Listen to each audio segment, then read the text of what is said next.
Can the sons of an Alzheimer's patient use power of attorney to gift $5 million to themselves?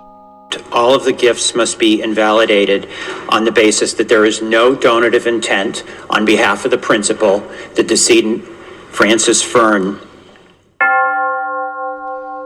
When Frances Fern died in 2018, she left most of her $37 million estate to 3 of her adult children.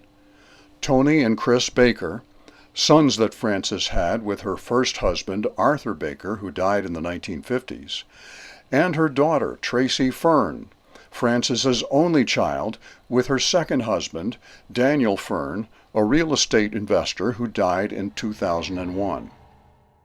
Let's start the story in July 2016. Frances was nearly 94 years old then and had been living in a nursing home with advanced dementia for 2.5 years. Using Frances's power of attorney document, Tony and Chris made large gifts to themselves from Frances's bank accounts. She certainly doesn't have donative intent for $5.6 million in gifts. In October 2016, a few months after they took the gifts, Tony and Chris bought a $3.3 million beach house on the Bayside in Truro on Cape Cod.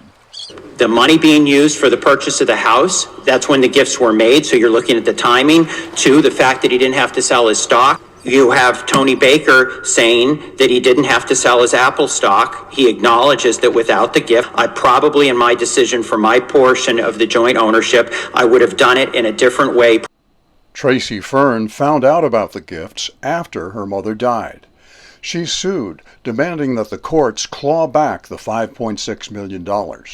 She claimed Tony and Chris breached their fiduciary duties under the POA and that the gifts were used for the improper purpose of enabling Tony and Chris to purchase the Truro property. But durable power of attorney is a powerful document.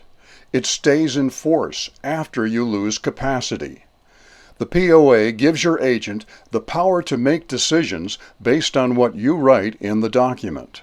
But what if you aren't able to make a decision at that time? And she says, I trust you and Chris to make it. That's still not donative intent. All of that goes to the fact that it's an improper purpose. That was a losing argument. The optics of the real estate purchase, close in time to the gifts, certainly were not ideal. However, where Tony and Chris proved that the gifts were authorized by the power of attorney and not a breach of their fiduciary duties, they could use the gifts as they wished. If she wanted to give gifts to minimize her estate tax liability, then why does it matter what the recipients of the gifts used it for? If a power of attorney allows the POA agent to make gifts to themselves, they can do anything they want with the money.